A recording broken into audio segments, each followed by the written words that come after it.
I could sense the movement in the woods ahead. Facing the enemy without a weapon was dangerous, but I had no choice.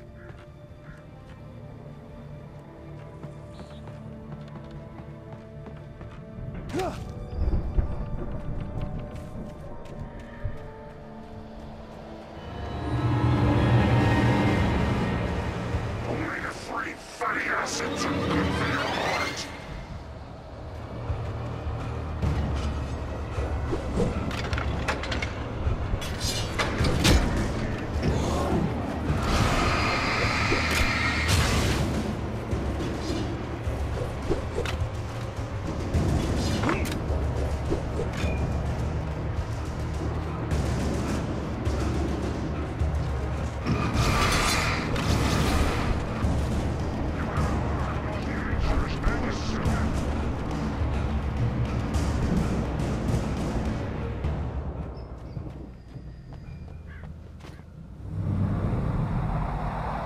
A car was driving away from the farm, headed in the same general direction as I was.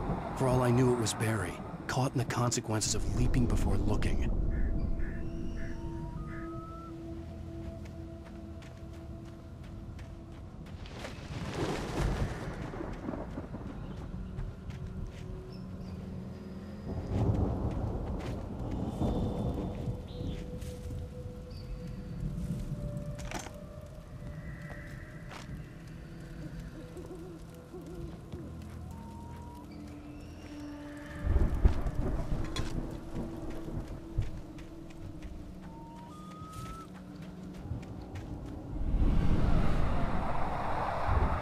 The car was heading for the cabin up ahead. It wasn't far. If it was Barry, I would see the damage soon.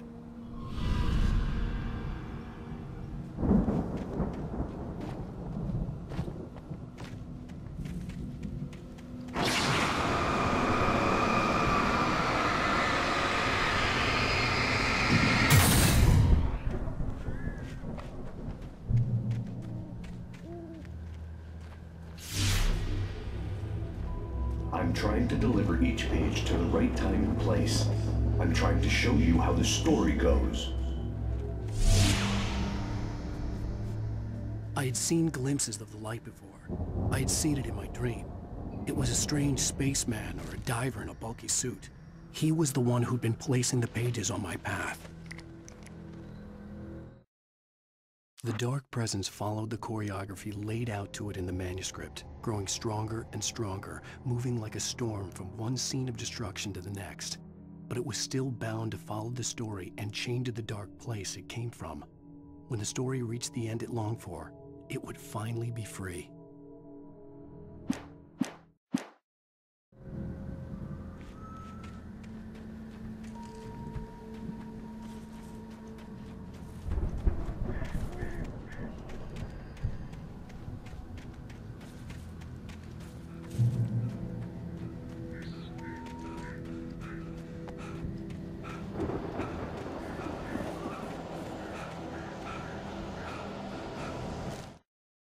The storm raged on as the Anderson brothers walked unsteadily away from the clinic with the other patients in tow, knowing that this time they wouldn't return. The darkness around them seethed with horrors, but Tor and Odin were unafraid. Their eyes glinted with guile. They knew every secret path, and there was blood on their hands. They had fought these shades before.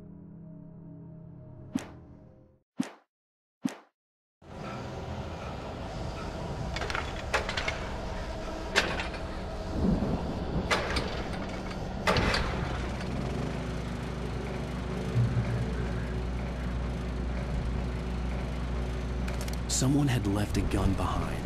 Now I had a fighting chance of reaching the farm.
see the car, but there was no sight of the driver.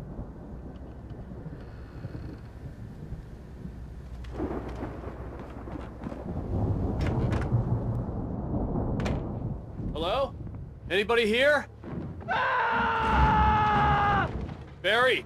No! Danny, you're not! Ah! Please! Ah! What are you? Ah! No! Don't! I'm sorry! Ah! Ah!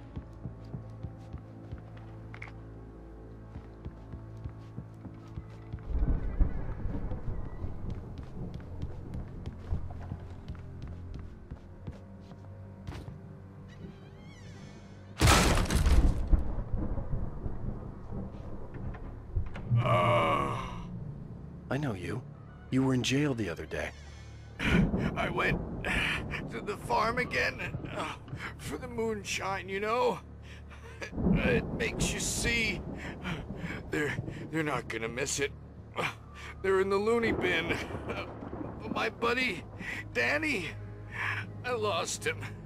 Something's gone wrong with him. It's not him. Like a real bad follow-up to a real good movie. The best friend's suddenly the bad guy. Who wrote this crap anyway?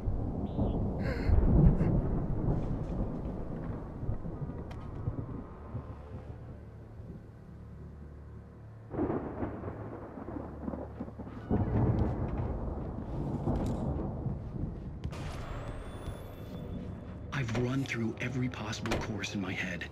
If I continue like the Dark Presence wants me to, the story I'm writing won't save Alice.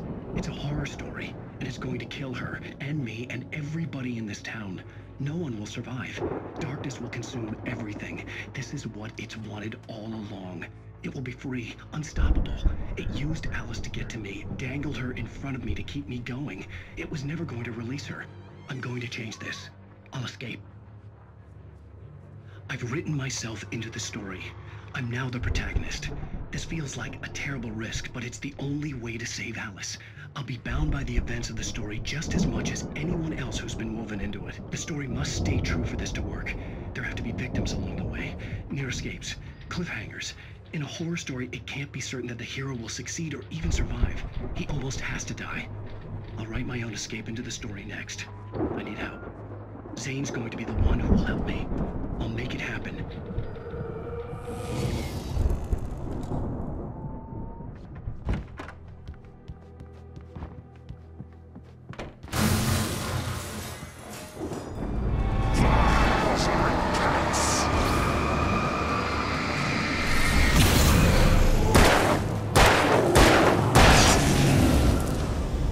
Let me guess. Danny, huh? The farm was still a good distance away. I'd need a car to get there fast. If Barry wasn't up here, he was probably in trouble down at the farm. For a moment, I felt bad for doubting him. After all, I'd made it this far myself. But Barry was Barry.